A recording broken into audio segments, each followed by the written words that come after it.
estar yo aquí. Miren, el discurso al que se refería Joseph es es larguísimo. Les voy a leer lo fundamental. Jesús llegó aquí, venía de la multiplicación de panes y peces, sale el discurso del maná, y entonces Jesús le dice a los apóstoles: yo soy el pan de vida. Vuestros padres comieron el maná en el desierto y murieron. Este es el pan que baja del cielo para que quien lo coma no muera. Yo soy el pan vivo bajado del cielo. Si uno come de este pan vivirá para siempre, y el pan que yo le voy a dar es mi carne para la vida del mundo. Discutían entre sí los judíos y decían: ¿cómo puede éste darnos a comer su carne? Jesús les dijo: en verdad os digo, si no coméis la carne del Hijo del Hombre y no bebéis su sangre, no tenéis vida en vosotros. El que come mi carne y bebe mi sangre tiene vida eterna, y yo le resucitaré el último día. Porque mi carne es verdadera comida y mi sangre verdadera bebida. El que come mi carne y bebe mi sangre permanece en mí y yo en él. Lo mismo que el Padre que vive me ha enviado y yo vivo por el Padre, también el que me coma vivirá por mí. Este es el pan bajado del cielo, no como el que comieron vuestros padres y murieron. El que coma este pan vivirá para siempre. Muchos de sus discípulos, al oírle, dijeron: es duro este lenguaje, ¿quién puede escucharlo? Sabiendo Jesús que en su interior los discípulos murmuraban por esto, les dijo: ¿esto os escandaliza? Y cuando veáis al Hijo del Hombre subir a donde estaba antes, me salto una parte y dice, cuando Jesús ve que los discípulos se van: ¿también vosotros queréis marcharos? Le respondió Simón Pedro: Señor, ¿a quién vamos a ir? Tú tienes palabras de vida eterna, y nosotros creemos y sabemos que tú eres el Santo de Dios. Jesús le respondió: ¿no os he elegido yo a vosotros los 12? Y uno de vosotros es un diablo. Bueno, pues miren, ¿qué decir de todo esto? Imagínense el ridículo que hizo Pedro invitando a sus amigos. Les dice: les voy a presentar a un señor que es lo máximo. Yo creo que es Dios. Hemos encontrado al Mesías. Logra traer a la sinagoga a gente que no conocía a Jesús, que viene a oírlo por primera vez, y viene con una ilusión. No sé si a ti te invitaron algún día a ver un concierto, a escuchar a no sé qué, y llegas y qué petardazo, el tío qué mal canta, no me vuelvas a invitar, ¿cómo se te ocurre? Llegaron aquí y los judíos oyen a un hombre que dice: tienen que comer mi cuerpo y mi sangre. Beber la sangre de una persona es una abominación. No, es impensable. Nosotros con la medicina ya hacemos maravillas, pero beber la sangre hace 2000 años. Yo voy a morder tu carne para alimentarme, pues el que no me muerda y no coma, etcétera, porque así lo entendían. El que no coma mi carne no tendrá vida y yo no lo resucitaré. La gente se empezó a ir de aquí diciendo: ¡qué escándalo! No me vuelvas a invitar a oír a un loco de este tamaño. Se fueron pensando: ¿qué es esto? Nos trajo un profeta, hay que comérselo. ¿De qué está hablando? Y Jesús no deja lugar a dudas. Se dieron cuenta cuántas veces dije: el que no coma mi carne, el que me come tendrá vida. Si no coméis, no tendréis vida en vosotros. Y muchos se fueron. Y dice: discípulos. Es duro este lenguaje, pero ahí está el Espíritu Santo. Pedro ya había visto otros milagros de Jesús, y cuando dice: ¿también vosotros queréis marcharos? ¿A quién iríamos? A ti yo ya te he visto caminar sobre el mar, ya te vi resucitar a un par de personas. ¿A quién iríamos? Solo tú tienes palabras de vida eterna. Cuando a ti el mundo te diga en tu cabeza: estás loco, vas a comprometerte en un apostolado, vas a ir de misiones, te vas a meter al mano amiga, volviendo a México vas a empezar otra vez, vas a empezar a ir a misa diaria, estás loco, vamos a jugar golf, vamos a echar un café, la vida es para vivirla. Y entonces recuerda las palabras de Pedro. ¿A quién iríamos? ¿Qué hacemos de nuestra vida? La vida es golf, la vida es cafetear, todo se puede, ¿eh? El golf no es ningún pecado. La vida es esquiar. Un verdadero católico tendría que encontrar su jerarquía de vida. No es malo esquiar, no es malo el golf, no es malo ir a tomar un café, pero ¿por qué hacemos todo menos llenarnos de la plenitud que es Dios y de su Eucaristía? Si supiéramos, el día que celebremos la Eucaristía en el cenáculo, voy a hablar de la misa, ahorita se los dejo solo así.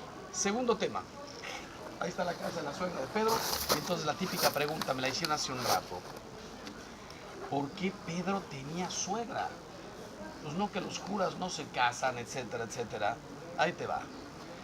Suegra en griego se dice pentheros, una cosa así, pentheros. Pero pentheros puede significar suegra o madrastra. Pero que la iglesia, como es muy abierta y creo yo inteligente, no tratamos de esconder que probablemente se refería a suegra. Si era madrastra, pues no hay ningún problema. La segunda esposa de mi padre. Pero si era su suegra, ¿cómo? Muy sencillo.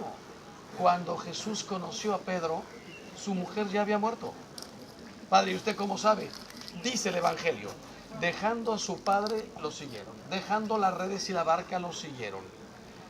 ¿Cómo es posible que el Evangelio no diga, Pedro, dejando a su mujer, o jalando a su mujer y a sus dos hijos, siguió a Jesús? Resulta que el Evangelio narra detalles tontísimos como San Mateo, dejando el dinero y los impuestos, lo siguió. Y no dice el Evangelio dejando a su mujer. La mujer ya no existía. Pedro, por caridad, se ve que tampoco tuvo hijos, porque, Señor, ¿qué hago? ¿Me llevo a mis hijos o qué hacemos? Ni siquiera los menciona. Nadie habla de la mujer ni de los hijos de Pedro. Entonces Pedro no estaba casado. ¿Estuvo casado? Puede ser que sí. ¿Cuánto le duró la mujer? 2 años, 3 años, 4 años. Por caridad se quedó con su suegro. Entonces viene la pregunta, ¿y por qué los curas no se casan?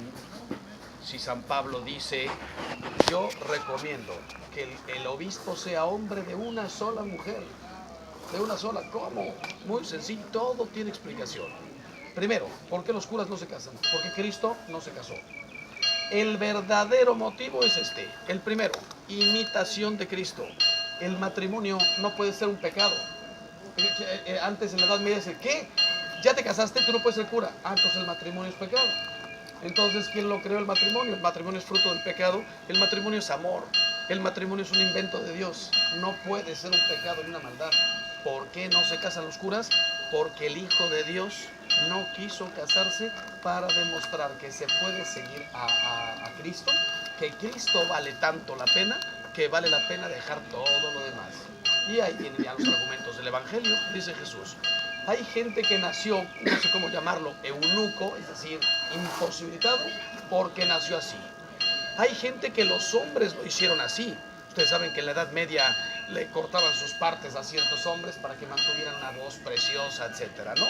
O simplemente para cuidar a las doncellas. Cada doncella tenía 10 eunucos que las protegían sin poder por ningún motivo abusar de ellas. Y dice Jesús, y hay eunucos que se hacen a sí mismos por el reino de los cielos. Y no está hablando de operaciones, está hablando de que te haces así. Y dice, no, pero es que esto está durísimo. Dice, no todos pueden hacerlo, solamente el que tenga oídos que oiga. El que tenga oídos, es decir, el que reciba la vocación. Pero viene otra preguntota, ¿y por qué hay curas católicos casados? Los rumenos son católicos y se casan los curas, los obispos no. Muy sencillo, con los problemas que hubo en la iglesia y antes del Concilio de Trento, etcétera, no había medios de comunicación. La determinación que tomó la Iglesia Católica de que los curas imiten a Cristo y no se casen, nunca llegó a Rumanía. Se siguieron casando, que era una cosa buena. Y cuando se inventaron los medios de comunicación y cuando ya aterrizó por ahí el primer avión occidental y vio a los rumenos católicos con todos los sacramentos venerando, siguiendo y obedeciendo al Papa. Y entonces, ¿por qué se casan? Porque nadie nos dijo lo contrario. Y entonces los curas rumanos se casan. ¿Por qué los ortodoxos se casan? Eso sí, desde el año 700 comenzaron a decir, ¿y por qué no nos podemos casar? ¿Y por qué no nos podemos casar? Si San Pablo dice, el obispo que sea hombre de una sola mujer. ¿Por qué Pablo permitió que obispos tuvieran esposa? Muy sencillo, dice el Evangelio. Se convirtieron el día de Pentecostés 5,000 hombres y los bautizaron, sin contar mujeres, niños. Pocos días después, otros 4,000. La iglesia pasó de 12 personas, pongan ustedes 500 discípulos, pasó a 40,000 en 3 meses, en 5 meses. ¿Y quiénes van a ser los sacerdotes para celebrar la Eucaristía? Nadie sabía nada más que los 12 discípulos, porque nombraron a San Matías y San Pablo. Entonces San Pablo empieza a recorrer todo lo que hoy es Grecia y Turquía y va estableciendo iglesias por todas partes. ¿Y a quién pongo de sacerdote? No había escuelas, no había teología, no había nada. ¿Quiénes eran los únicos que conocían la ley? Los sacerdotes judíos, que conocían perfectamente la Biblia, la Torá. Se convierten al cristianismo. Y entonces San Pablo lo único que hace es decir, tú eres sacerdote y estás casado y con 4 hijos. Te voy a imponer las manos a ordenarte ya como católico. Y entonces lo único que les pido es que el obispo sea hombre de una sola mujer. No fastidies, no puedes tener 2 o 3, una, fiel, etcétera, etcétera, y que el obispo sepa educar a sus hijos. Dice San Pablo, si un obispo no sabe educar a sus hijos, ¿cómo va a educar a la iglesia? Entonces, si te das cuenta, y entonces uno dice, bueno, ¿y por qué después se quitó eso? Porque comenzaron ya las universidades, los colegios, los estudios, los cristianos se hicieron muchísimos y comenzaron ya todo el mundo a conocer la Biblia, que no existía escrita, eran tradiciones de palabra o rollos. Y entonces ya no hay necesidad de acudir a los sacerdotes judíos, hebreos, sino que pues ya tenemos el propio clero.